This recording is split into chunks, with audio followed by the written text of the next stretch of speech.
don't know where this one's going to go. MMA fighter, stripper, and now leading businessman. Yeah, you got a little different angles to play with. If you're going to launch a business, pick an enemy that all of you guys can hate, where there's like a punching bag with that business's logo on the face, and just get that narrative like they did this many placements this year. I want to double them. I want to put them in the dirt. You were a two-time MMA Australian champion by the time you were 20, is that correct? Yeah, it was funny though, because I kind of cheated.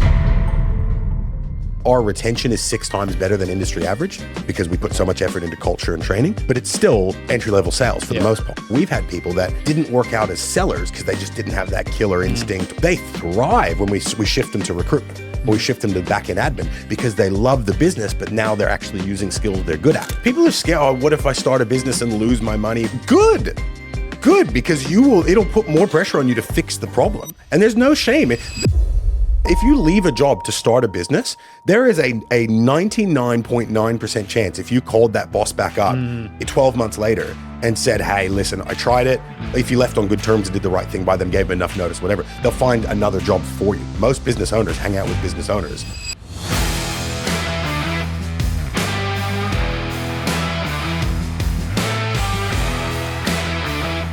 Guys, welcome back to another episode of the Two Blokes One Business podcast with Harv and Paoli. And today we're joined by a former MMA fighter, a former stripper, and now the CEO of one of Australia's top sales agencies, FCOM. He's built a 50-person company, launched Cheat Code for high-performance coaching, and tells it exactly how it is. I'm keen to get stuck into this one. Let's do it. Welcome, Barratt Kennett, mate. I don't know where this one's going to go. MMA fighter, stripper, and now leading businessman. Yeah, you got a little different angles to play with. In it. You can go. There's a few other I've always, I've got the worst ADD of anyone I know, and that's basically just translated into my business. Like I get an idea, and I'm like, I'm going to do this thing. So whether it's going to be like I'm going to write a few books, or I'm going to do, I'm going to speak, or I'm going to whatever. It's always like, oh, why not? And like I've always lived my life. It was like a TV commercial recruiting for the Navy. Was basically, and I saw it when I was like 16, and for some reason it just changed my life forever. Where this like plane's like low flying over the water, and it's just this like heavy drum roll. It's a boom, boom, boom. It goes, if someone wrote a book about your life, this big heavy like voice, it goes boom, boom, boom. Would anybody read it? And then all of a sudden these like Navy SEALs start piling out of this plane, and for some reason it just hit me between the eyes. And for the rest of my life, I'm like, well, I just want to make a cool story out of my life. Okay. And so it's just the guys in the team, they call me Side Quest Baz. Nice. So like the other day, I did a fencing competition. Like I just started for no reason at all. I just started sword fighting, and now it's like a thing I do. So I just very much enjoy that. Like, why not? Yeah. Which I guess translates into the bio a little bit. Mate, I love it. And you've lived a few different lives, but I'm keen to know, what would you say is the one mindset principle that has carried you through all of those different kind of styles of life that you've lived?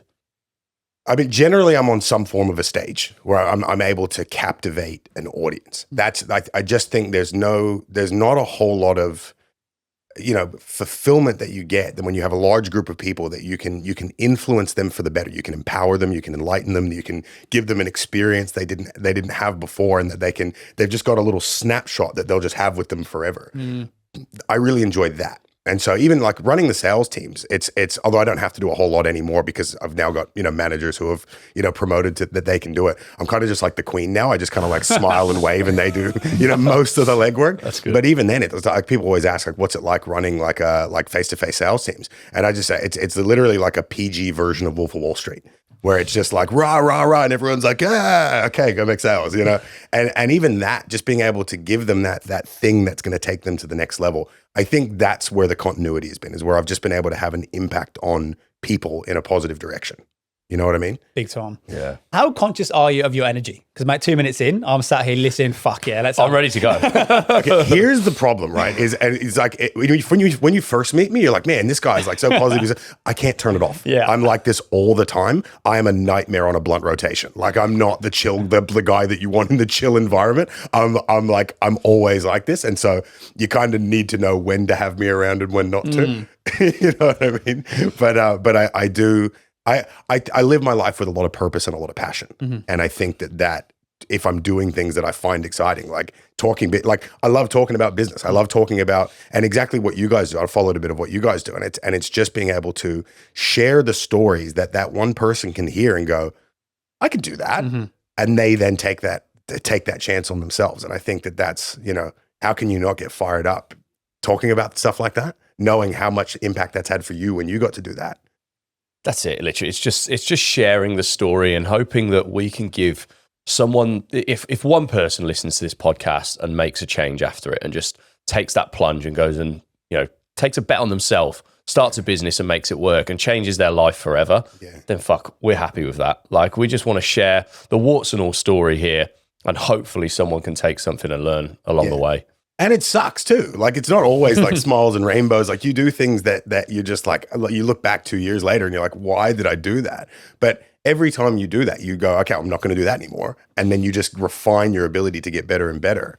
And so people are afraid of the risk. They're afraid of being judged. They're afraid of running out of money. It's like, good. Yeah. Run out of money. That'll get you more resourceful. You'll find a way if you're committed. For me, business has taught me to love to learn again. Yeah. Like in school, I was kind of that lucky prick who can just kind of coast through and get good grades. You were there for the sport. Not really try. So I wasn't that asked about learning. And I never really read books. If it was about football, or I wouldn't really buy into it too much outside of that. Getting into business, I fucking love learning.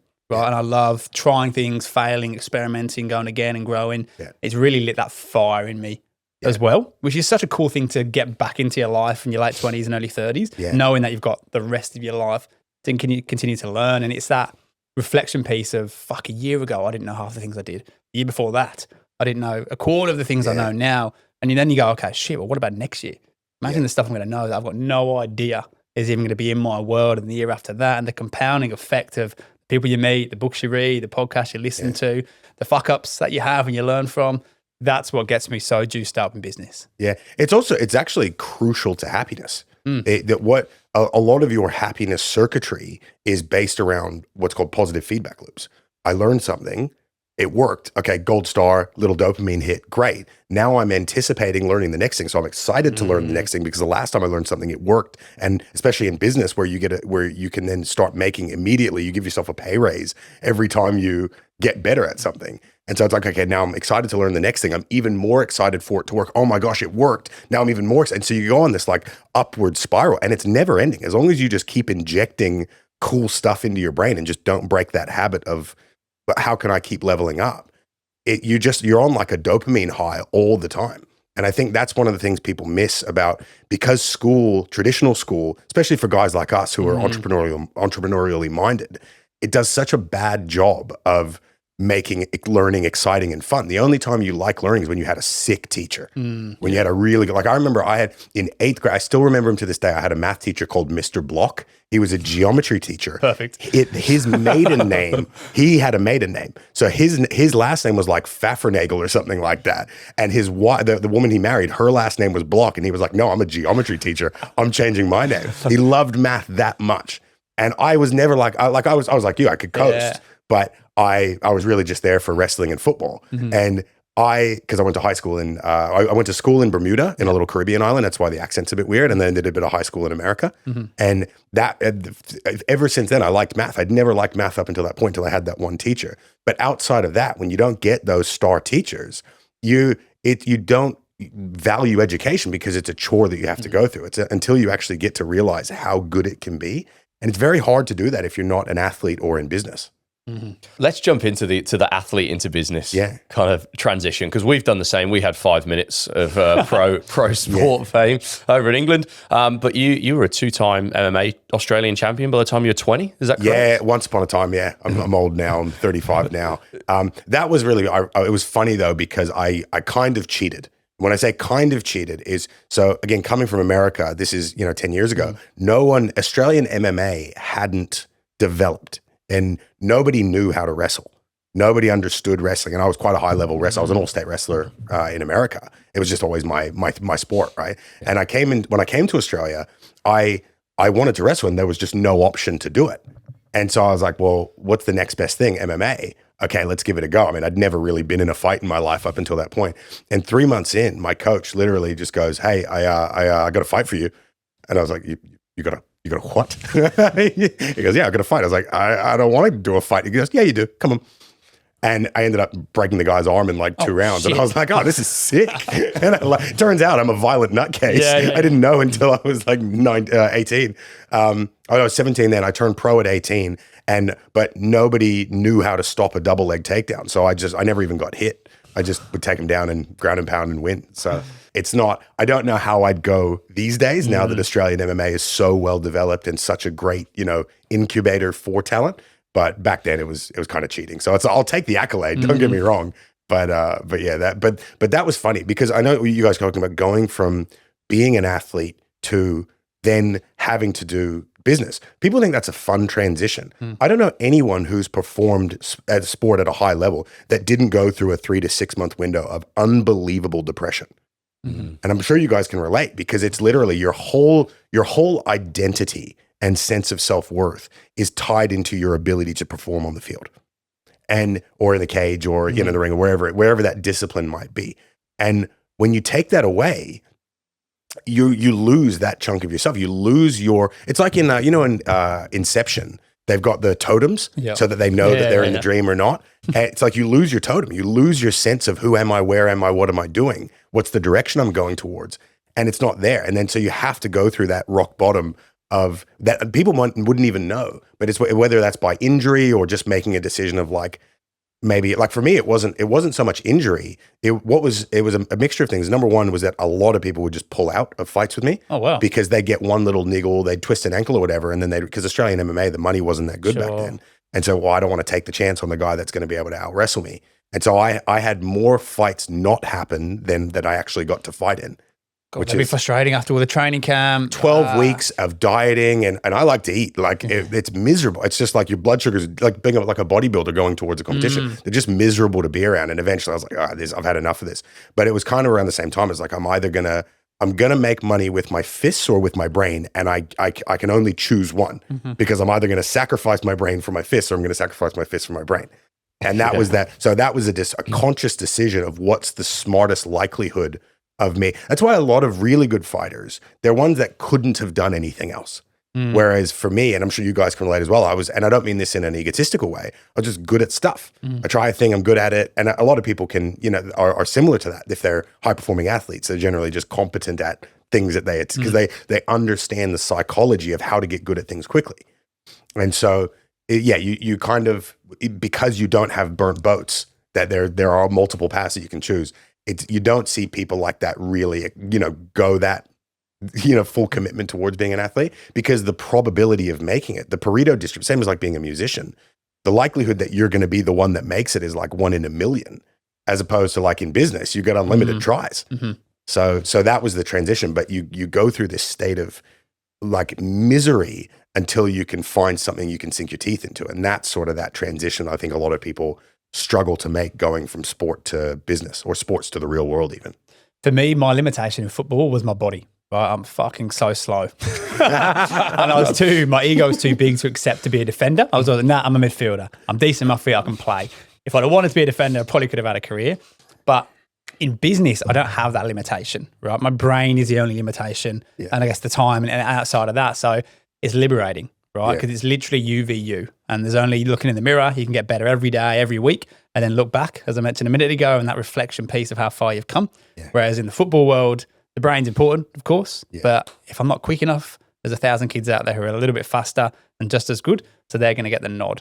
So I love the freedom of business and how it really is just down to how much you want it, how much you invest into it, the people you surround yourself with, rather than having something to blame.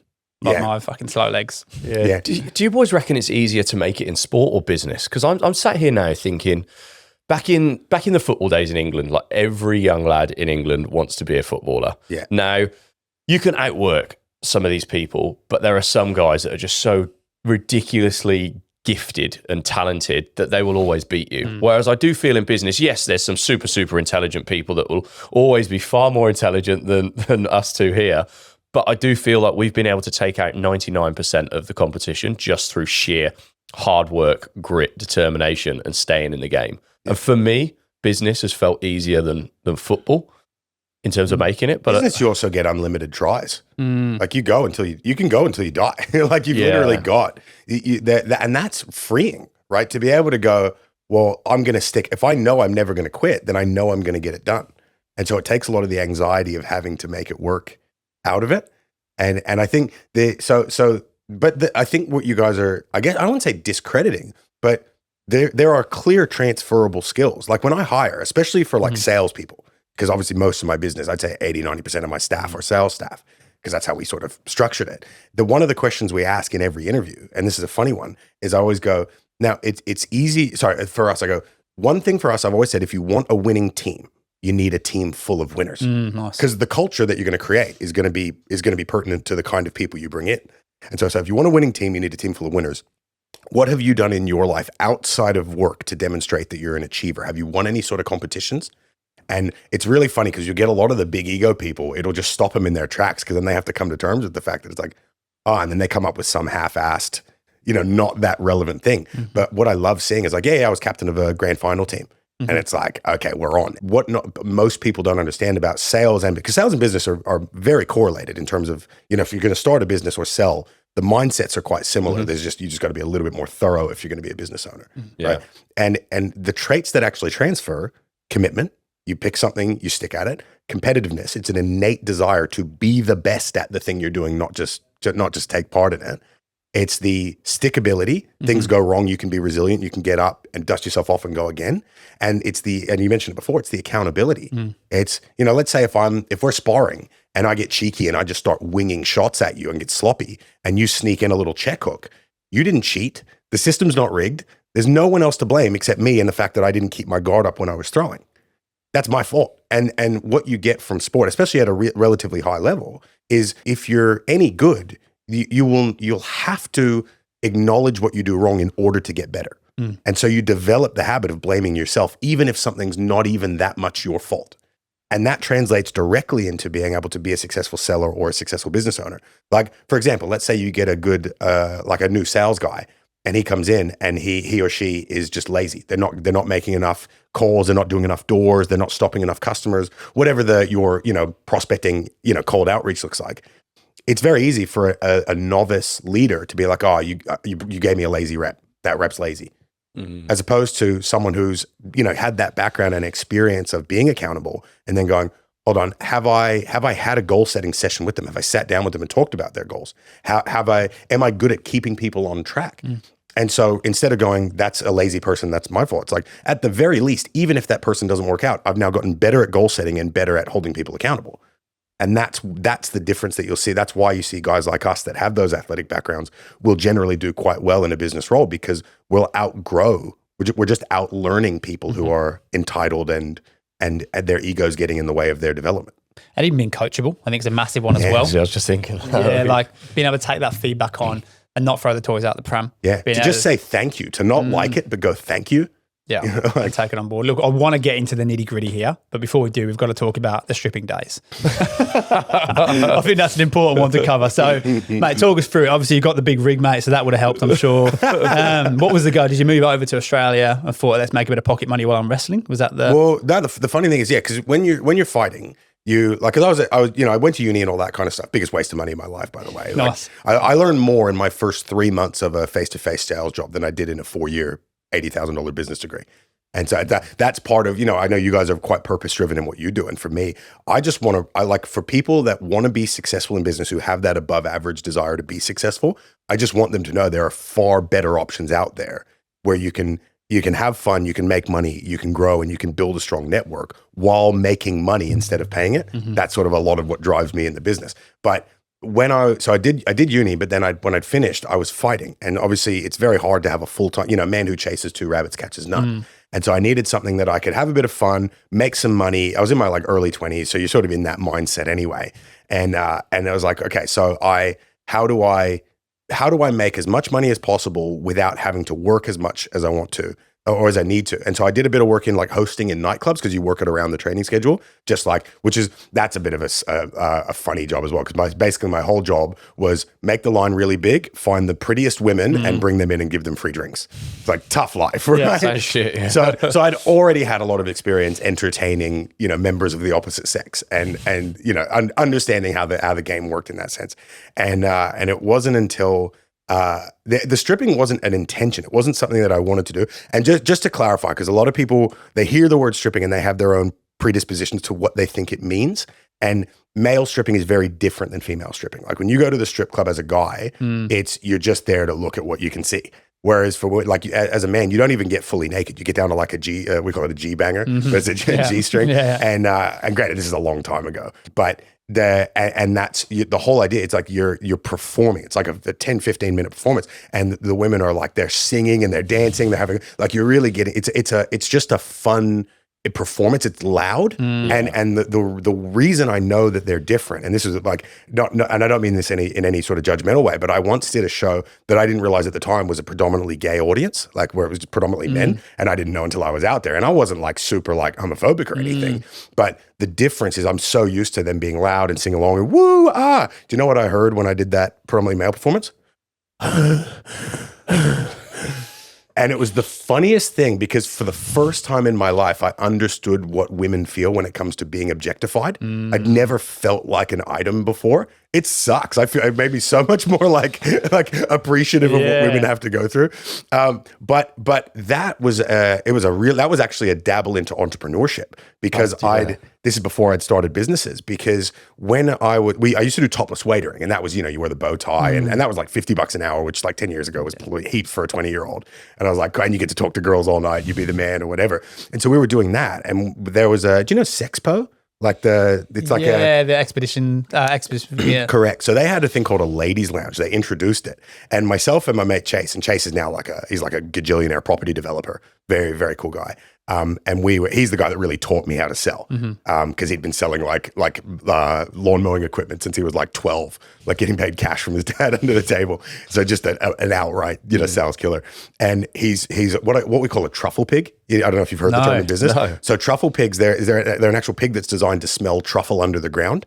And because truffle is obviously quite valuable. So the business term truffle pig is someone who's just got a nose for opportunity. Yeah, nice. Like if there's a way to make money in this thing, they'll find it. Yeah. And so he realized very quickly, he's like, hold on, we could sell lap dances here.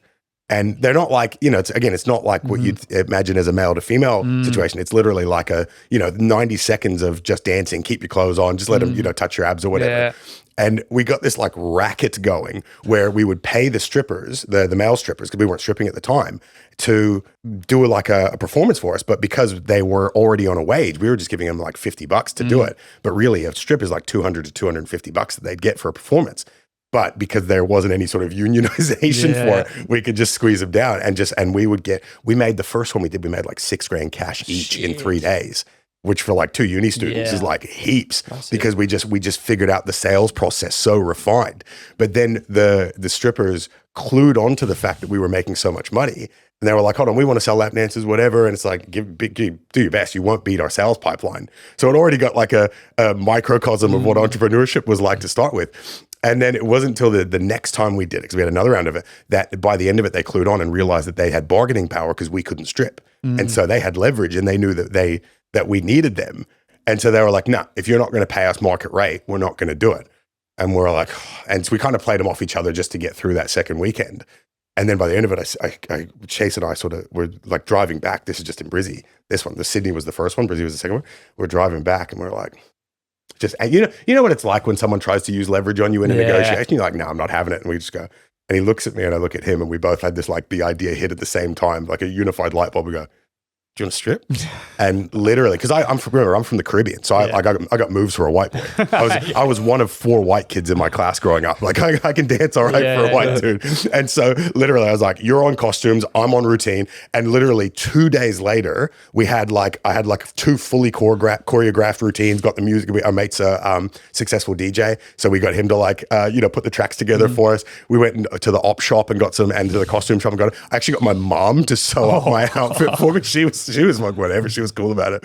And then it was just the funniest moment because that was my first like real taste of like business, like vertical integration due to like market competition. And then by the time that we got to the next one was 3 weeks later. So we had a deadline, which is so good for entrepreneurs, right? And so we had that deadline and all of these strippers were like, super smug, like, so what's it going to be? And we were like, oh no, we're good. We don't need you. And then we just renegotiated them back down to $50 again. So that's why I started stripping. It was like it was my first real entrepreneurial journey. Yeah. And then it was just a really easy way to make money around the fighting. I bet you didn't know it at the time, but you'd have learned so much from that process that then when you did actually go out and go, I want to be in business and start a business, you'd already been so far ahead in so many different areas. And you don't realize it at the time, do you? No. You don't realize it at the time, but I think hindsight's a beautiful thing, looking right? back, just it gave me an understanding of leverage and how to take that out of the equation. It gave me an understanding of sales pipeline. Like, just say this. Everyone's got such a big ego. No, I don't use scripts or whatever. Say the same thing over and over. Sometimes the customer will make you deviate. Find a way to bring them back to say the same thing that you know works consistently. So I learned that. And what better way to learn how to sell than to literally to handle rejection of sales, than to literally sell yourself and someone say, no, I'm good. Thanks. Yeah. To look you up and down and go, nah, I'm all right. I'll keep that's not worth $50 to me. It's like, oh, so yeah, there's definitely like, you definitely, there's transferable skill, just like there is at the sports, right? And I think that's the funny thing when you look back on all of your experiences that kind of lead you to where you are now, they all do kind of like, there's breadcrumbs the whole way through, right? Yeah. Nothing's ever wasted. Yeah. Every experience you have, it either teaches you something or it teaches you what not to do as well. So then we're stripping with wrestling, and then where did the first business come into your life? And just before you clicked, open on the website or open the business, what was some of the thinking and the foundations put in place before you launched? It's a funny story, but it's also kind of a sad story. Because I was a good seller. Like I'd broken my hand. I got jumped like from when I was working in the nightclubs. I just had like a couple of like African guys just grabbed me, and I was like leaning on a rail, and they just pulled me over the rail, and I like got up, and they were like, so I just kind of like, put them away real quick because they didn't know my background. But I ended up breaking my hand on one of them. It was actually kind of like, obviously violence is never the answer, kids, ladies. But we were on like a set of stairs with like a platform in the middle. And I gave this guy like a Super Mario uppercut, and he ended up like movie style flying off the stairs. So he was in the air for like 2 seconds before he landed. Was it worth it? I don't know. But then I looked down at my hand. You got so much adrenaline. It's like, it hurt a little bit, but not that bad. But I looked down at my hand, and there was like a bubble. And I pressed it, and it went away, and I was like, well, that's not good. It turns out I actually reset my bone perfectly by doing that. So that was, but yeah, then I couldn't, I obviously couldn't fight for like 6 months. And I got fired from my nightclub job because I didn't realize I was very good at getting the lines big. And so I'd get it really big, and then I'd look for people like guys with money, and I'd be like, you guys want to come through? And they're like, oh, line's a bit long. And I'm like, put 50 each in a handshake. I'll walk you through. Turns out that's illegal. That's called greasing the door. So I got done for that at the same time. So it was just one of those like everything's going wrong, whatever. And I just run into a random guy just at the casino. It's like the universe kind of like pulled us together. And he goes, hey. And I was like, hey. He's like, do you do sales? And I was like, no. He goes, you look like you'd be good at it. I go, thank you. He goes, do you want to do sales? I was like, yeah. And lo and behold, that was my first sales job. Just doing like shopping centers, like, hey, quick question, thanks for stopping, kiosk sales. And I loved it. I loved that as much as I'd loved fighting. I'd never thought that I could have the same level of enjoyment from a job that I could from fighting. And so I did that, and I really enjoyed it. And I did that for about 9 months. And then I quit that because I had a lot of pressure on me from like my family and stuff of like, no, you got to use your degree. You got to, they didn't understand sales and that it could be a legitimate career.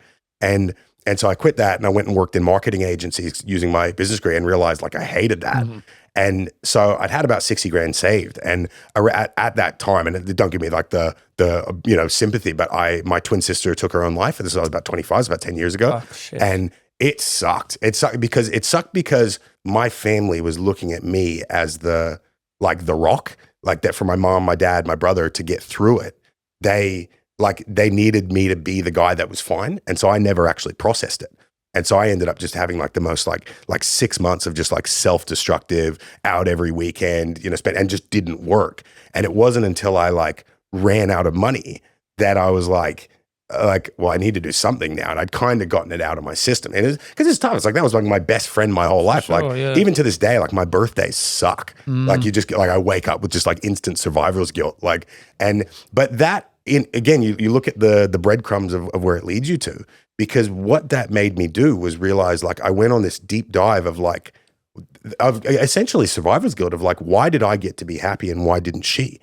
And so I just poured myself for the first time. I hadn't read a nonfiction book ever in my life until that point. And I think I put down like 150 Tony Robbins, psychology, whatever books in the span of like a year or 2 years. And just like, and I sort of came to the conclusion that when I looked back on the times that I was most happiest, which is when I was doing sales, I was having fun, I was making money and growing. And I realized that's that sort of equation of what it took to be happy for people. It's purpose, growth, and gratitude. If you can have trajectory of something meaningful you where you can impact others, if you can keep getting better and improving, which is where a lot of your dopamine and your reward circuitry sits, but also mindset. It's being able to go through something and find the good in everything, being able to then, realize that that's what I was doing and that's what she didn't have. How can I deliver that to other people? How can I give that gift that I was given to other people? And that was a lot of the driver for me, is that I realized like I just want to be able to save people from a fate of, because they don't know that they can change the way they think and they don't know that they can change their circumstance. And so it all kind of tethered well together, because I had this real desire and drive to do something meaningful after I'd finally gotten through that sort of grieving process. And I just thought to myself, I'm like, man, like I'm unemployable. Like I'm the worst person to tell me what to do. Or like I've always got a better way of doing it. And I can take feedback on it and stuff. But if I think I can do it better than you, you're not going to have I was never a good employee. I was just never, and I think you guys could probably relate. Like you just got that DNA. And so I called up my mate, Nick, who was running a successful, he was doing door-to-door and shopping center sales. And I was like, man, I need work. And he goes, well, and I'll thank him forever for this, because he goes, just as well as I do, that me actually hiring you would be the stupidest decision of both of our lives. How about we set you up with a business and just give me a little management fee? Wow. I was like, you sure? And he was like, yeah, let's do it. I was like, let's do it. And so that was the day that we the inception of the business. But the problem with businesses and with running a business is there's no one holding you accountable. Yeah.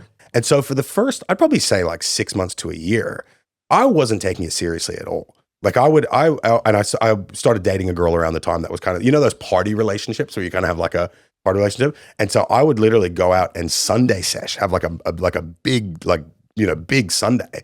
And I'd come in on Monday, and because I could sell, I'd literally have a coffee first 2 hours of the day. This is in shopping centers. I would have a coffee first 2 hours of the day. I'd make like 3 sales right off the bat. And then I would crawl underneath the booth. Those little kiosks, they've got the booth. I'd crawl underneath them, sleep until about 3:30, crawl out from under the booth, and then make another 2 sales. And the guy that I was working with, his name was Andy at the time, he would get so mad because he would like work all day and get 4 and I'd finish on 5. So I wasn't taking it seriously. But then where I think the business really started, because that was more like, I've just got an opportunity. You bought a job almost. It was this guy, Nick, he was speaking at a conference, and he told the story of the Hernan Cortez burn the boat story, which was, I don't know if you guys have heard it before. Yeah. It's they tried to take over Mexico. Spain tried to take over Mexico. They lost 3 times because the Aztecs were too strong. They got there. Hernan Cortez says, now give me 500 of your best guys and I'll take it over. I know what's going wrong. I'll take it over. They get there. They beach the ships. He gives each general a torch and he says, and they go, what do we need these for? It's the middle of the day. He goes, burn the boats. Yeah, but if we burn the boats, we can't go back home. He goes, exactly. We take this place over or we die. Yeah. And now they speak Spanish in Mexico, right? And which, and some people ironically, I've had people get offended when I tell that story before, because they're like, yeah, but look what they did to the indigenous. It's like, can you not get offended by a historical example? Like, just take the lesson from the story. But for me, it was the biggest aha. And I'm sure you guys have probably had similar moments. It's like, every time previously that I would get bored with something or I'd fail or I'd go do something new, because then I could get that fun learning curve and that excitement. But at that time, I think I was like 27, and it was like, no, I got to pick something. I got mates that are doing really well now, that they've picked their thing. I just got to pick my thing. What was the thing that I enjoyed the most, and what was the thing I could have the most impact on? And that's when we just turned it into overdrive. We went from one office in the Gold Coast with, like 10 guys in it, to, I think it was less than that, it was like 5 at the time, to now, 5, I've got 50 staff across 4 different cities and growing. And it was just from that, like, no, if I'm going to do it, I'm going to be the best at it. So it's a very long-winded story. You kind of, but that kind of. Now, do you think you've got an end game with the businesses? Because we sat down with Matt Schramer on this podcast. He's an ex-NRL professional player. And he said, the hard thing to deal with about business is it's the infinite game.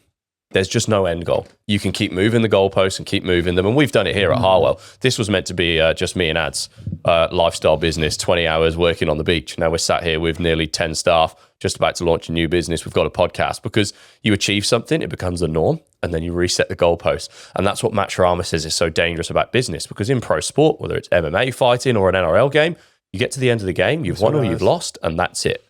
You cut, you go again, and you train the next week. But it seems like for you, you're just going to keep going and going and going. Hey guys, thanks for tuning in to another episode of the Two Blokes One Business podcast. Now, apart from being world-class podcasters, we also run a recruitment agency called Harwell. If you're keen to learn a little bit more about what we do, then head over to our Instagram at Harwell Group and check us out. Back to the app. Can I reframe that for you? Yeah. The funny thing about it is people think that it's the pursuit of happiness. They think about goals as the pursuit of happiness. That's not how happiness circuitry is wired, especially around dopamine and serotonin. Serotonin's self-worth. Dopamine is progressive reward. I'm going towards this thing and I'm getting, good feedback on the way. And the self-worth will come from the growth and the trajectory. And so it's not about the pursuit of happiness. It's about the happiness of pursuit. Being happy comes from, I'm going that way. There's some obstacles I got to go overcome. I overcome them. Great. I overcame them. Great. Amazing. Happy. So it's like, is there an end game? Why would I want an end game? Like you hear about like a gold medal depression. Olympic athletes, they win a gold medal and then they're miserable because it's like, I did the thing. Now what? It's like, why does it need to be finite? Why, if you understand that it's not, I will be happy when, it's I'm happy while. Well, yeah, that's I think that. So why wouldn't I want to just keep setting goals? And we say it here, like we say, since we started this business, we don't feel like we've ever worked a day in our life. And ironically, we've never worked more. Yeah. And you feel like two kids in a playground at times running around because obviously we're safe and we take calculated risks for our staff. Yeah. But it's just fucking fun. Yeah. And even the problems. It's just high level problem solving. It's like, there's like, what happened here? I've got a fulfillment issue here. I'm gonna it's just, and it's so hard for people to understand. I think that's why a lot of people gravitate away from entrepreneurship, is because they like closing the loops. They like that it's like, I've clocked off, 5 p.m. I'm done. I'm going to go watch Married at First Sight, or I'm going to go spend some time with my family. And that's good as well. And what they don't understand is, like, for us, like I clock on when my eyes open. I wake up, my eyes open, and I'm immediately like, bah, bah, bah, bah, bah. And you have to really intentionally force time. I want quality time with my family. I want to spend some time in prayer. I want it like that. You'll accidentally forget to do those things because you're so enamored with what you're doing day to day. And I wouldn't have it any other way. I wouldn't want to just be switched off and doing nothing. Yeah, the two things that came to mind there. The first one, I think, goes back to the sport days, is how quick we are to take a bad moment and then turn that into a growth opportunity. Like, we just had someone resign a couple of weeks ago, and if they didn't, we'd have just kept rolling on and rolling on with that business unit, because everything. It's a shame you guys aren't good with recruitment. You wouldn't be able to reflect. Fuck, tell me. So if she hadn't resigned, we'd have just kept rolling on because it's fine, it's a profitable business, and it would have been good. But now, because of that, it's been a bit of a trigger event. I go, okay, great. Now there's definitely improvements to make on process, on automations, on the systems. Yeah. Now let's take this and let's grow it. So we're probably going to triple the business unit in the next 12 months purely because of that bad news. Yeah. And without the bad news, you wouldn't have done it. So how do I give this meaning? How can I? Yeah, it does. It sparks you. It does spark you. Resignations are tricky as well, right? And they are a part of business, but you've got to be able to manage narratives because I'm always, I can tell you guys run with great culture. Like, even half your team's not like working from home today, and every single person that's just like a Pokemon trainer, they lock eyes and they're like, "Hey, how you doing?" It's like, that's the testament of a good culture. That's a testament of you've created a place where people feel valued and safe. And you have to protect that. If the business is going to thrive, you've got to keep that culture healthy. And when you lose it, when someone quits on you, you're always paranoid of, like, have I lost that credibility with the guys? Have I lost that trust with the guys?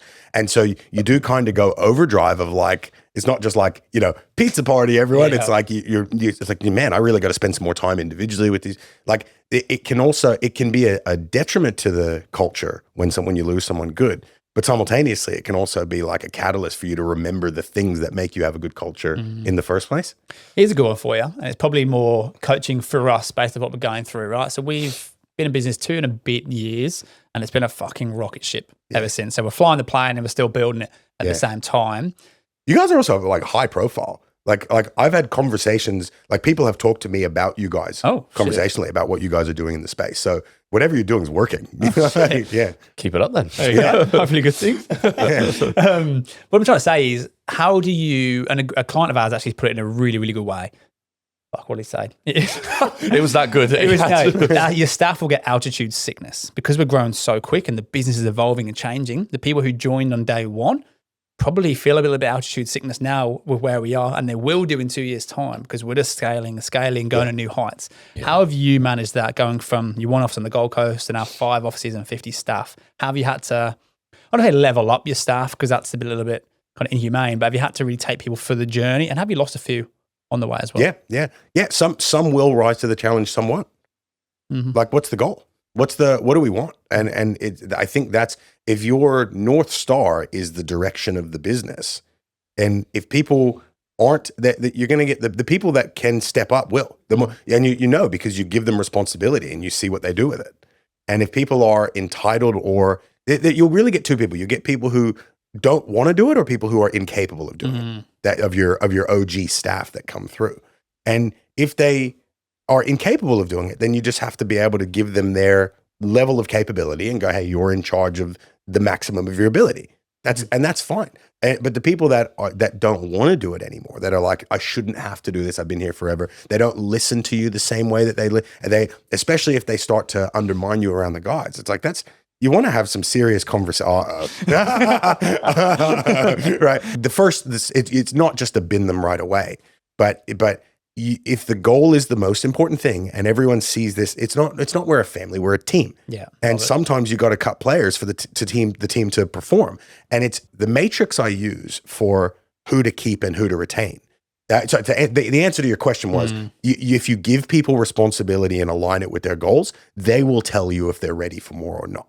So that's the answer to the question. But I think what segues into that is like, when is it time to have that tough conversation with someone and really, we call it a FUFO in our business. And this is, which is otherwise known as like a performance improvement. Like we call it a FUFO, which is fire up or F off. Nice. I knew the last. Just trying to work fire up or F off. And so we're going to say, hey, listen, these are the criteria. Because I try to I never quit on people. They quit on themselves. I give them a criteria where it's like, okay, I need to see this. Would you agree that this is within your capabilities to do? And would you agree that if you can't do that, that it's fair that we then part ways if it doesn't work?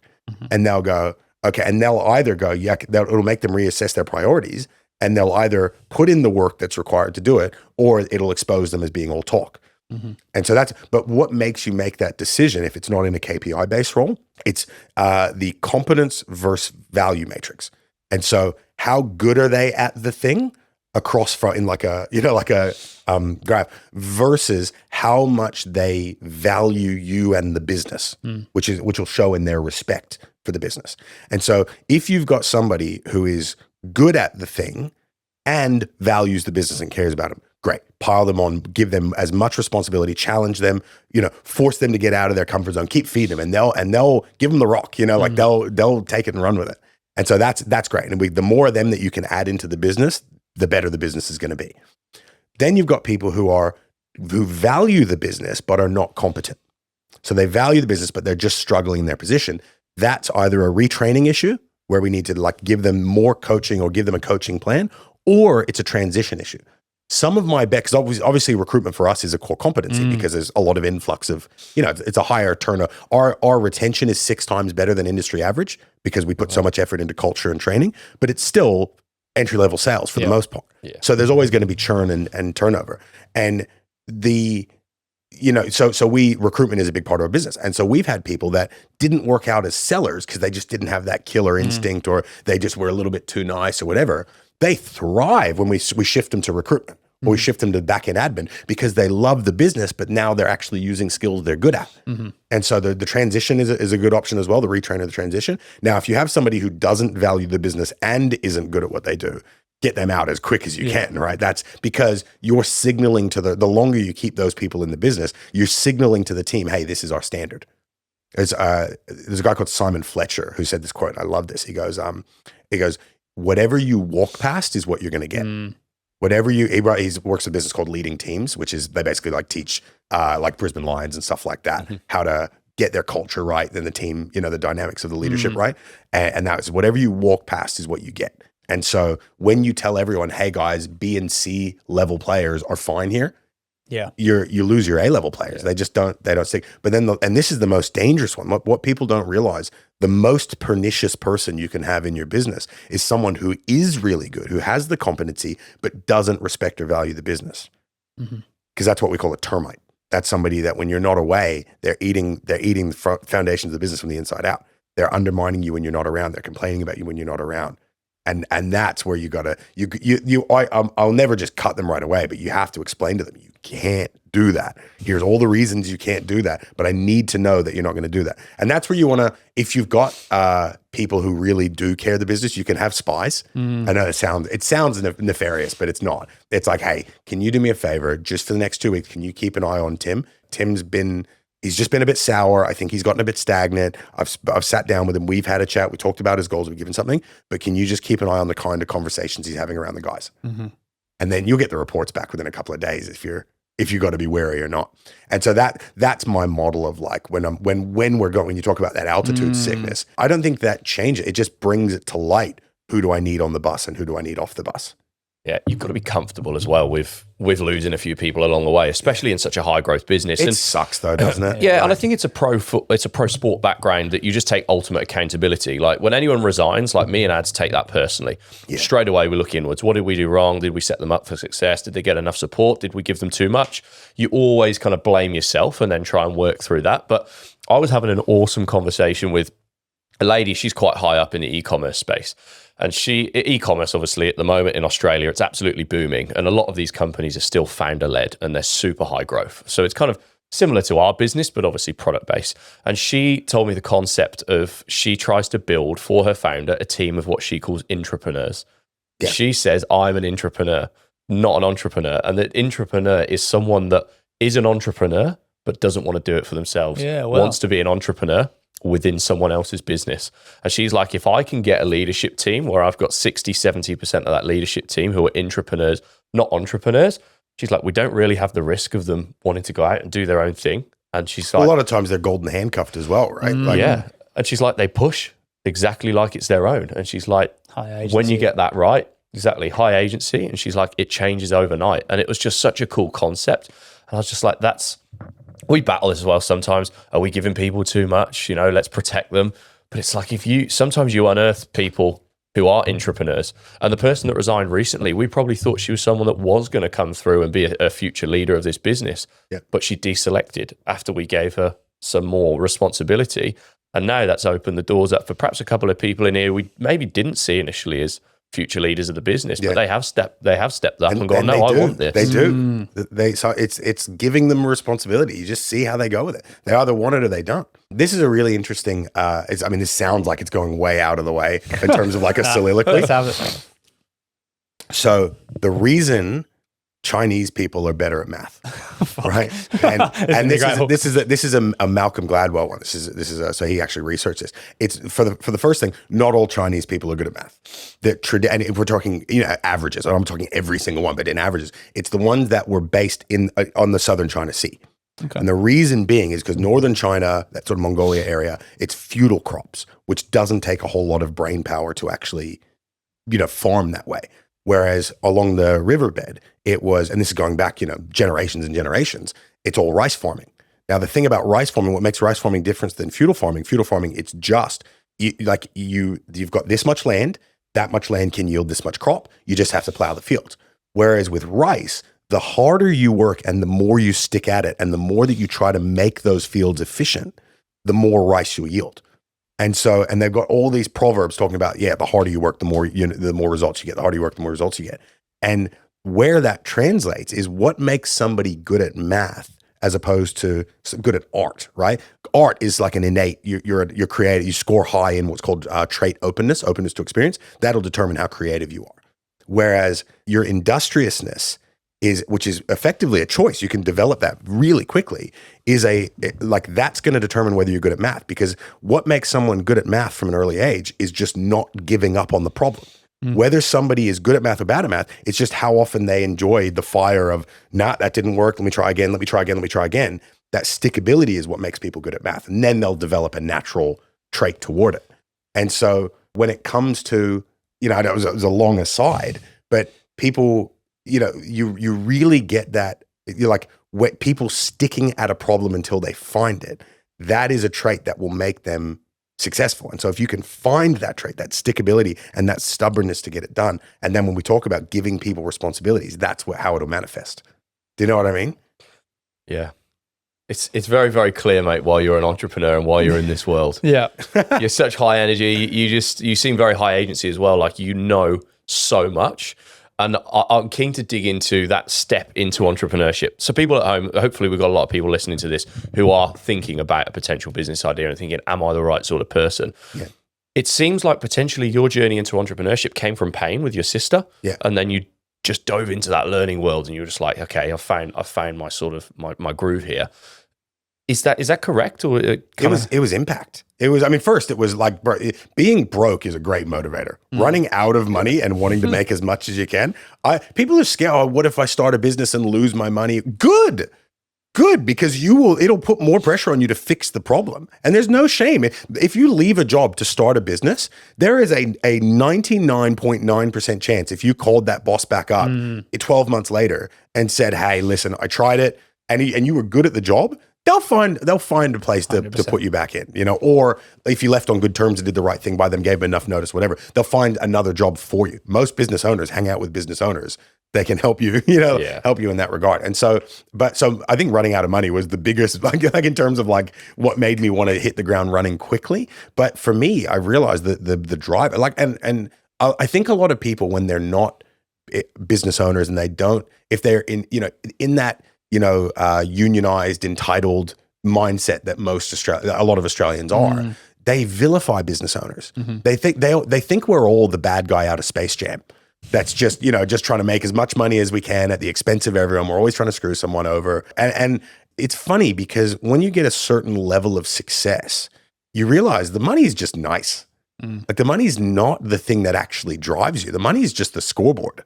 And that's just like, okay, I'm enjoying it. Like, once you're making enough, you're like, okay, this is cool. It's the purpose that comes from it. And for me, it's impact. And I like where a lot of my, for me, a lot of it's, and this ironic coming from a stripping cage fighting background, I'm very Christian now. And that was a new thing. It's only the last sort of like 5 years or so that I've developed it. And when it comes to finding purpose and meaning, there's a verse, it's Luke 12:48, to whom much is given, much is expected.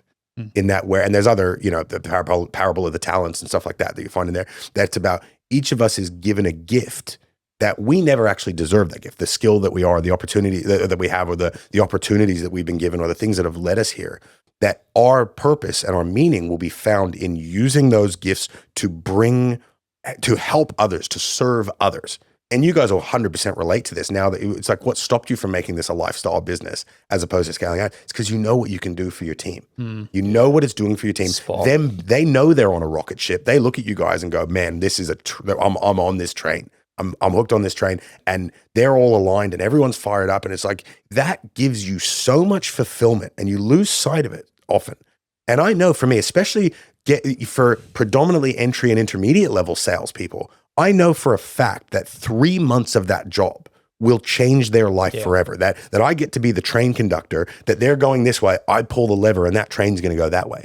Because what you learn, just the resilience alone, let alone really understanding goal setting and progression, being around other motivated people and having a stark contrast of what it's like to work around people who aren't happy and motivated versus what it is. Because if you lay with dogs, you get fleas. And it's to be able to see that and have a reference point of that. So the mindset you'll develop, the network and the people that you could be around, the communication skills, the rapport building, frame control, all of those things that will make you a great communicator is useful. The leadership skills, the understanding of culture, like all of those things. Not only are those the founding skills that you need in order to be a successful business owner. Like, we've had 13 of our ex-staff who've worked with us for a year or more go on and start businesses of their own, which is great. And 4 of them are within the business. We actually have an entrepreneurial model like you talked about, because I want to be able to empower people to do that. But it's because those skills are so great. But even if they just do it for 6 months, 3 to 6 months, I know that their life will be inexorably, unequivocally changed forever. And it's like, you never want to lose sight of it. That's why I want to scale. I just want more people to know that you look at like a face-to-face sales job where it's like door knocking, shopping centers, stuff like that. People look at that and they put their own presuppositions on they make their own incorrect inferences of what that job's actually like, because they think that it's just a lot of rejection and that they wouldn't want to be sold that way or whatever. And people actually do it, and it's the best job they've ever had. We've had an ad running for the last 3 years on our the way that we 2.5 years. Sorry, I put a GST on it, but that we say in our recruitment, because you always want a Godfather offer. It's the Sabri Subi Godfather. Yeah, we say, good. and you guys can steal this for your ads, by the way. We say best job you've ever had, or we'll give you $500. Wow. If after a month it's not the best job they've ever had, we'll give them 500. If they don't want to be there, we'll give them $500. 2.5 years, no one's taken that deal. Frankly, I think a lot of them don't remember it. So that's touch wood, right? No, but I know it's the best. And so it's like, what actually drives you? It's impact. It's impact. And because I often, and this is not to get too airy-fairy with it, right? But I think about how insignificant we are as human beings. Like the three of us here, how tiny we are compared to the size of, Queensland, and how tiny the size of Queensland is compared to the size of the Earth, and how minuscule. There are 100 Earths fit in our sun. And then you think about the fact that just in the Milky Way galaxy alone, there are 200 billion suns. And then on top of that, there are, to our known, to what we know, we've estimated there's over 200 billion galaxies.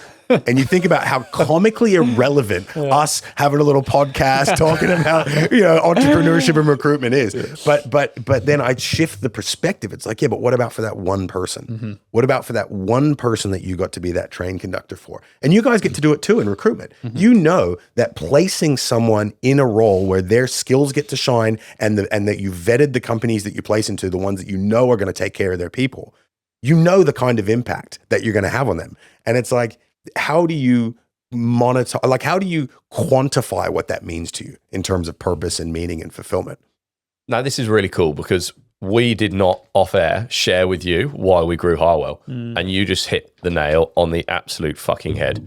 We were sat here and after, like I said, this was meant to be a lifestyle business. And after probably 3 months, we got so busy and we'd had such good success and there was such a good reception in the market for the way that we came to recruitment, which is an industry that's always been super old school, and the way we've done it, the way we marketed, the way we brought service to the forefront. And we just loved the experience we'd had from going 9 to 5 corporate, where we were high performers and we did really well. But there were days I didn't want to get out of bed. I fucking hated my job and I nearly walked away from it a fair few times. If it wasn't for the fact that he referred me into the job, I probably would have. Now, that transition that we went on from that to the feeling that we had coming to work every single day, and for the first 6 months we worked in his kitchen, we were just like, how can we not try and replicate this at a much larger scale to give this experience to a couple of friends who are our first hires, but then at a larger scale to other people, because we wanted to always run it like it was a fun place to be, super high performing, like a professional sports club. And you get to make it like that. Yeah. You get to decide what it feels like when people walk into the room, Yeah. And it's just like you hit the nail on the head, because that's why we grew. And it's not about the money. Yes, the money's a byproduct, but in all honesty, if our salespeople hit their targets, they get paid more than me and Adam. Once you clear $500,000 a year, the money's irrelevant. That's what I've learned over once you're making more than 10 grand a week, you could be making 30 grand a week, you can be making 100 grand a week, or you could be making 10 grand a week. The lifestyle doesn't change at all. So once you hit that threshold, that what will modulate your happiness is the amount of impact you're having on people. Yeah. Even indirectly as well. Like there's Jimmy, who's our content creator and our videographer. Right? We used to play football with him when he was an 18, 19-year-old kid. Then he went to uni as a teacher, started doing a bit of content, all self-taught. We got him in to help to shoot some Harwell stuff, did really well. So we got him in a bit more. And now our clients are asking who's in our content. So now he's just about to finish uni, dropped his job at Coles and full-time does content. The guy's currently in Hawaii shooting content over there for some sports guys who have dragged him over. Right? Jimmy gives me so much satisfaction and fulfillment with how appreciative he is, but the opportunity he's just going to take him with both hands. But I think as well is a lot of that would come, and that is awesome. I think a lot of that comes from him going, I know these guys aren't that different from me. And this is where a lot of people get screwed up when it comes to, there's two ways people screw up not taking the chance to become an entrepreneur. And I think you guys like this. The first one is thinking they're not the kind of person who can do it. And the best way to get that is just get around people who are killing it and realize it's like, oh, I'm not that different from them. What made the big thing for me is a guy called Bryce Monkovich, who is an ecom gajillionaire. And I was with him and another guy, Chris Jenkins, and we just had like just a super chill day, a couple beers, whatever. And at the end of the day, like I spent the whole day with these guys. At the time, I was probably only making like $2,000 a week, and these guys are doing, 20 a week minimum. And at the end of the day, I just had this weird epiphany. I was like, hey, I'm not, and I said it to them, I go, hey guys, I'm not different from you, am I? And they looked at each other and looked back at me, because I was kind of drunk at the time. Looked at each other, looked back at me, and they go, no. And it was like, and then literally the next week I made like 20, 30 grand because I just acted like I deserved it and planned around it. And a little bit of luck as well. And so if you're someone who's on the edge thinking about, do I take that next step? There's two easy ways. Number one is thinking you're not the kind of person. Get around those kind of people. Just awkwardly introduce yourself and be around them and realize there's nothing different to them to you. It's not an IQ difference. It's not a gene that you've got. It's just everyone can do it if you have the pressure tolerance. The other one is the fear of failure. And it's really understanding where the fear of failure comes from. And you might have people in your life that worry might judge you, but the biggest fear of judgment comes from your ideals. And I know this sounds crazy, but and I'll go biblical again, because in the book of Revelations, Jesus comes back to judge the world. And Jesus is the ideal. Jesus is who, as a Christian, he's the template that you try to be like. That's why the what would Jesus do bracelets were the highest selling accessory of all time, because that summarizes what the Christian faith is about. And so it's like, okay, that's who I'm trying to be. It's a very daunting concept that the ideal of who you could be is what will judge you. We are all afraid of not achieving what we're capable of. But if you never take that chance, you've got the excuse to say, well, I wasn't that because I needed the safety of this and I needed that and I needed the employment. I've got my kids and I've got, whatever. I couldn't do it. And they have all of these valid excuses. People will make these excuses up for themselves, because in reality, what they're scared of is taking a chance on who they could have been and realizing that maybe they weren't good enough to start with. That's what they're scared of. You've nailed that. I had said this on a podcast before. When we were playing football, that was the reason I didn't make it. Rather than 2 years, I started off really well in the scholarship, was involved with the first team, but I was getting pissed every weekend, because deep down I knew if I got pissed and I was a bit hungover, I didn't make it because I was hungover. Yeah. Right. Well, if I lived the perfect footballer lifestyle and I ate well and I slept well and then I failed, there's nowhere to hide. There's no excuses. So that was a really powerful thing to reflect on. And that was only kind of the last few years. And even now, this new online business we're launching, right? You talk about the fear of failure. Mine's so surface level. Mine is literally people thinking that we're twats on Instagram. And then Which they probably think already, right? And now look at you guys are happy. I think what's cool about the way that you guys present yourself. Sorry, I don't want to. But what's cool about the way you guys present your social media? There's nothing where you're not smiling. You guys are just having a genuinely good time, which I think just comes from working with your mates. But I wouldn't worry too much about thinking you guys are twats. You present yourselves pretty untwatty. Okay, that's really good to know. So it's going to be a lot of content. It's going to be very front-facing, the new business. It's online education, right? So you need to be in people's faces. So the only fear of failure I've got is not that it's not a good course. It's not that we're not going to change lives. It's not that we can't live up to our potential to do it. It's just that initial surface level. What about some people sat at home on their keyboards? And when you sit there and look at that and go, okay, is that then going to be the reason why I don't do it? Just because Mike sat at home in his basement in his mum's house, is tacking some keys saying you guys are losers? Logically, which way my brain works, it's such an obvious answer. And then you have that, it's kind of freeing, right? When you can look at things like that in that black and white and go, okay, I might get called a twat, but actually at the upside, we could change lives. We could change our own lives, change our families' lives, and we can have a really cool business that we absolutely love working on each day. It sounds like a brilliant business. Let's do it. The RAI one. It actually sounds really empowering for people. Is it something you guys plan to sort of build a community around as well? Is that 100%? And look, we haven't actually launched it yet, so we're going to be a little bit tight-lipped. Sorry, I don't want to. But community is going to be massive. Because it's important. We'll drive the community heavily to start, of course. But then we want it to be kind of self-managing, if you like. We want people who have come through and come out the other side to then take a lead for some of the newbies who come through and kind of be the proof and be the way, rather than just us who potentially might look a little bit too far on a pedestal because we'd be 4 or 5 to get those hero stories. One really good thing for culture, this is actually Patrick. So Patrick's one of the guys that, and I talk about him in my book, he was one of my guys that I just wrote off and thought that he wasn't going to be the guy ever, that he'd maxed out. And I was going to open up our office in the Sunshine Coast. And the guy that was supposed to do it, Zach, dropped out because his band started taking off. And so he couldn't leave Brisbane. And Patrick said to me, he was like, I want to do it. And I was like, let me just check my other options first. He's now my best guy. Wow. He's my most profitable manager. He's running all of New Zealand on his own. He's a monster.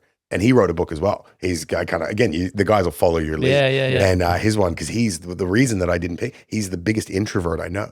And could you imagine like a sales manager, like a Jordan Belfort style position, being like mega introverted and not liking people? And so his book is about how to succeed in an extrovert's world as an introvert. So cool. And one of the things that this is his IP that I'm regurgitating from reading his book is he calls it Knights and Dragons.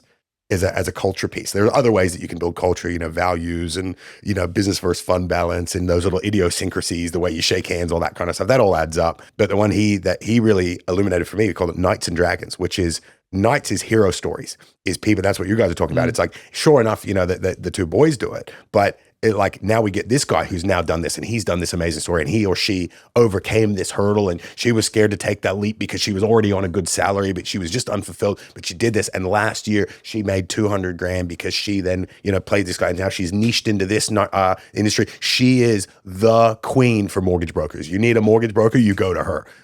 And that's her land and you don't dare step in her land. Like that hero story is what inspires people and that creates that alignment because they can see themselves in that person. And our brains are hardwired. Remember, we've only been writing things down for like 8,000 years. Our brains are hardwired to remember things in stories and songs. And so those stories really have a lot of impact. And so I think that's definitely something that you guys will be able to lean into. But the other one is dragons. If you're going to launch a business, pick an enemy.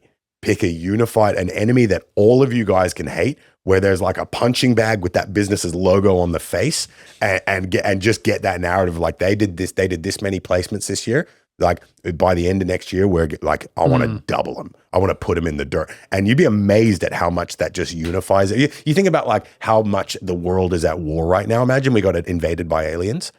We'd be side by side with, our like Taliban soldiers trying to fight off that. And so I think that unified enemy goes along for a launch. That's one thing I'd see if you can find a way to work in. That's really cool. Like screw those guys. Yeah. The community's huge. And I think you said something earlier on where you're like, just go and spend some time with entrepreneurs. And I'm thinking back to the story of Jimmy, where he's come in and we said to him, mate, just even when you're doing other bits of work, come and work from our office, just be around it. And it started as a little side project for him. And as we mentioned, a few more clients he's picked up through us. And now he's sat there and I've said to him the other day, I've gone, mate, you've got a business here if you want it. Like what started as a side hustle and spending a bit of time around us who have gone and done it. And he's told us that we've inspired him. I'm like, mate, you could finish your teaching degree, never touch it because the education system's broken anyway, which is a conversation for another time. I'm like, and you've got a fucking media business. I was like, and then you take on more work and you go and hire another videographer that you've got out on the road and you're giving him or her direction. And then that works. And then you go and hire another one. I was like, it's here for you. Yeah. And that sort of vision has come from him. In the space of 12 months, less than 12 months ago, he started doing video content for us and coming into this office.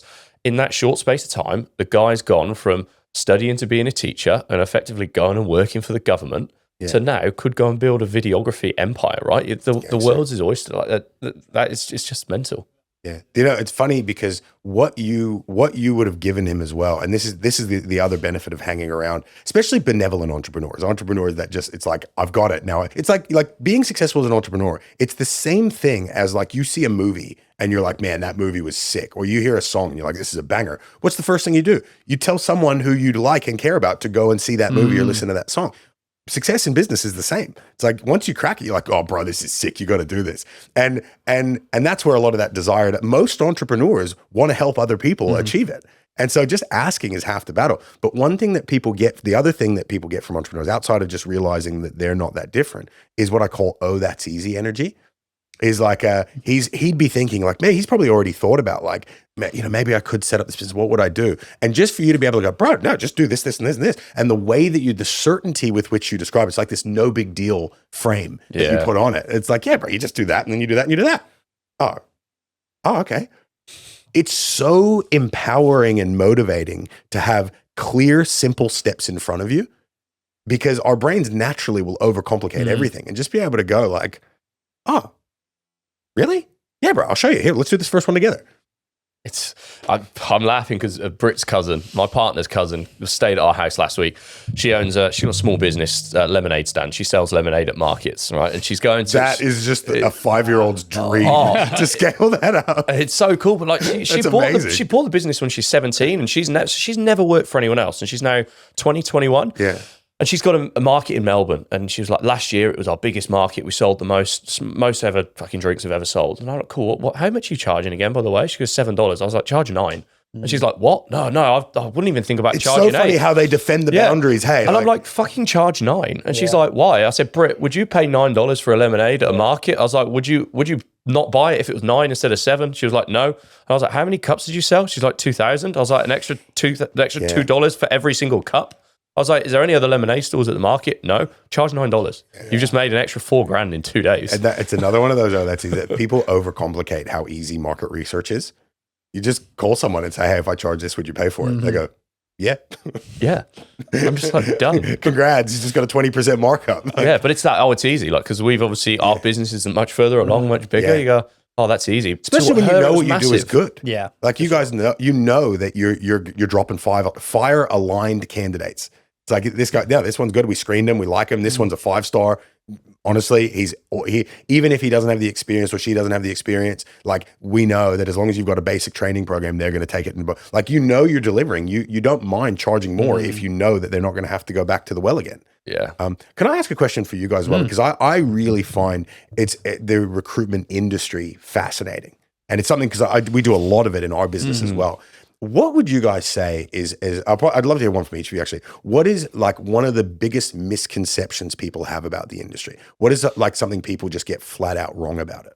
There's the obvious one, which is that it's all just about making money, right? Yes, there's a lot of money to be made, but it's like anything. If you want to be in the top 1, 5, 10%, it's got to be about something a bit more intrinsic. It's got to be about service. It's got to be about actually benefits.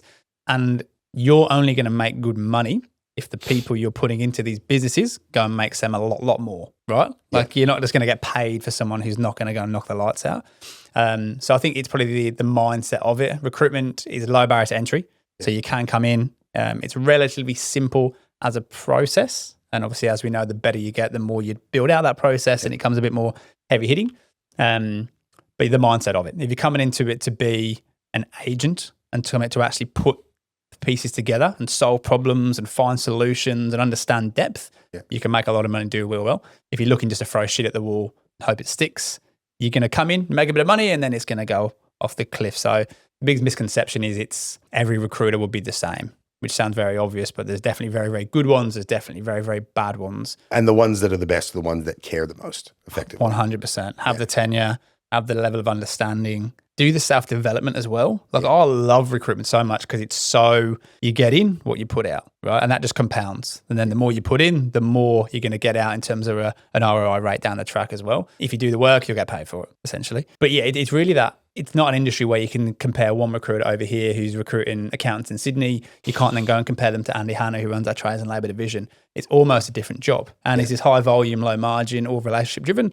His accountant in Sydney might just need to find 3 candidates a month. And because there's so many jobs down there, they'd find 3 placements. There's 60 grand. Yeah. So recruitment, yes, it's an industry. And yes, it's one word, but there's fucking so many different types of recruitment. Do you find a lot of people will, like, they won't niche enough, or they'll extend too much, or vice versa? Like, is that a bit of an issue with it as well? Yeah, it depends, because we've got a good friend of ours who doesn't niche, right? They're based down in Wagga. So it's a very small regional place, but they recruit everything across Wagga. But I guess their niche then is the geographical location. Yeah. Right? Whereas for us, we kind of half niche, half geographical. I do project managers, contract administrators, site managers, and estimators for tier 1, tier 2, tier 3 builders in Southeast Queensland. Yeah. So it is a niche. Is it just one title in one location? I feel like that's fine. Yeah, we can edit that out. I feel like that would be quite good as well, because you would calibrate a really good gut feel for who's going to fit well. That's such a competitive advantage. If you've got a calibrated gut feel about candidates, like, that's going to take someone 5 years to catch up to you just on that alone. So I think that is really cool. What about yourself? Is there anything that makes you facepalm about perception of the industry or what's happening in the industry? I don't think people understand the depth of a proper detailed recruitment process. Like people that don't know recruitment will just go, oh yeah, you guys just chuck ads up and see who comes in. Well, no, you could do that for $350 on Seek. That's not why you're going to pay us 25 grand. Like we go so deep and our process is so tailored and regimented. Like we're in the process of trademarking the Harwell way. So we can actually go to clients. Like this is how fucking deep we go. And this is why when we've niched, so it ties into that niche. When we've niched, for me, it's in finance and executives on the Gold Coast and Brisbane as well. When you've niched in that space for so long, yes, you might pay me 50 grand to go and find you a new CFO for your organization, but I'm very, very, very confident in saying that that CFO will make a 7-figure impact within 12 to 18 months when they've joined your business. So then all of a sudden, the 50 grand fee, instead of putting your ad on Seek for $350, it doesn't seem that expensive anymore because the tangible ROI you're going to get from that years and years of expertise from the depth that we go to. That's for me. You'd say a lot of companies don't look at it as an investment the way they should. Absolutely. I think we battle against internal talent acquisition staff all the time. Yeah. Well, we can put an ad on Seek. We can do a headhunt. I'm like, yeah, but you're not headhunting CFO roles every single day for 365 days a year for the last half a decade. Like I've spoken to hundreds and hundreds and hundreds of CFOs, so I know everything about them. We've done exercises where we've learned their psychographics, their family lives, their lifestyle commitments. So we understand everything in their life to then be able to go and match these people to organizations. Now, when you're an internal talent acquisition for one company, and one day you're recruiting a CFO, and the next you're doing a receptionist, and the next you're doing a lorry driver, you can't fucking get that depth. Like it's impossible. So that's where the power of recruitment really is in niching. And for me, the common misconception is how people think it's so surface level of, oh, you'll chuck an ad on Seek, you'll throw us a few candidates that you haven't met properly, and then you're going to try and invoice us 25 grand. That's a really cool way of looking at it. Because one of the things that I find that people really don't understand about recruitment is if you want to win a lottery, you got to buy more tickets. Like the idea of let's just post one ad and let's get what we get from these people and see how we go. It's like, what are you doing? Like it's like at least run 2 ads over 2 weeks. Like at least increase your sample size so you can be pickier. Like. Yeah, and dependent on the role, like go and use the professionals dependent on the role. Yeah. The guys downstairs, we're telling you, they're quite a large insurance building company. They came to us with a large role, a national commercial manager. We needed someone to come into their commercial side of the business and win tenders. They paid us 35 grand for that lady. She's already won them tenders that within the first 12 months gained them in excess of 7 figures of revenue. Gangster. No brainer. Sweet.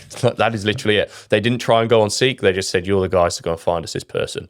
We did a massive deep dive. We did a go-to-market strategy. Then we went and executed. I get so motivated. we get fucking jacked up. I don't know what it is, bro. I get like hearing people's like exactly what I was talking about, hero stories. Yeah. Like they have such, because you can't help but place your own. You can't, if someone's got traits that you appreciate, you can't help but place yourself in those positions. Mentally, subconsciously. And so you get so fired up just hearing about like business success stories. It's what I wish people knew, that this is what business was like. Yeah. Like they're people that they're comfortable and they're safe and they're whatever. They don't get it's a thrill. And sometimes it sucks. And and I don't know if you guys have ever been to a how do I pay my guys week? Not yet. Touch wood, that doesn't happen to you. That like, man, it's a different kind of like self-worthlessness misery of like not just letting yourself down but letting down your team, and it's like there are some lows, like what you'll get from a consistent life and even if it's a good job, you're going to get a low amplitude. It's just going to go, whereas business is like the highs are high but the lows are low, but and it's like I wouldn't have it any other way. Like I'd rather trade that than boredom every single day, every day of the week. Fucking hell, gents, we've covered a lot there. That's been awesome. Mate, you speak so well. I love the metaphors you've got. I love the historical examples as well. I've been so hooked on those. But that's blown my expectations away today. Like, thanks so much for how open you've been about your own journey, right? Even your background, your history as well. I've taken so much away personally in terms of where we're at as a business ourselves as well. Yeah, and I think for people like listening to this that are thinking about entrepreneurship, if you do not get excited and amped up just about the pure energy that you've got about you, and you say this is you all of the time, like imagine that get up and go every single day. Like that is why people consider an entrepreneurship should just go and try it. Because as you said, in 12 months, if it doesn't work, You call your old manager and they're probably going to take you back. Yeah. It's just the ability to live with purpose. Like a lot of people are like, oh, you can have fun without drinking on a weekend. It's like, yeah, but it's a lot easier if you do. And it's like you can find meaning and purpose in a non-entrepreneurial life, but it's a lot easier if you do, And it's I think that's where it comes from, where that drive and motivation comes from, is if you can really hone in on what am I good at, right? How can I use that to help and provide service to others who I can care about? It's like, and make some money while I do it. Merry Christmas. That's the formula. Yeah. Mate, if people want to find you on socials, where do they find you? Yeah, just Barratt James Kennett on Instagram. Instagram is probably the best one. Also my book, The Greatness Equation. That one's how to get better at anything faster than anyone. Nice. That one's all about performance psychology, how to develop skills faster and how to improve your discipline, which is obviously, a very useful set of skills for entrepreneurs. And keep an eye out for any more books and speeches and stuff like that I have coming up. Man, I've had a blast with this, guys. Thank you so much for having me. Thanks for coming on, mate. Yeah. Cheers. Hey guys, it's Jake and Lockie from Naturally Cooked Sunscreen, and we are pumped to be sponsoring the Two Blokes One Business podcast. We're on a mission to foster a generation of Australians who take sun safety more seriously and encourage it amongst their mates. You can find us at naturallycook.com.au or follow us at Naturally Cooked Sunscreen.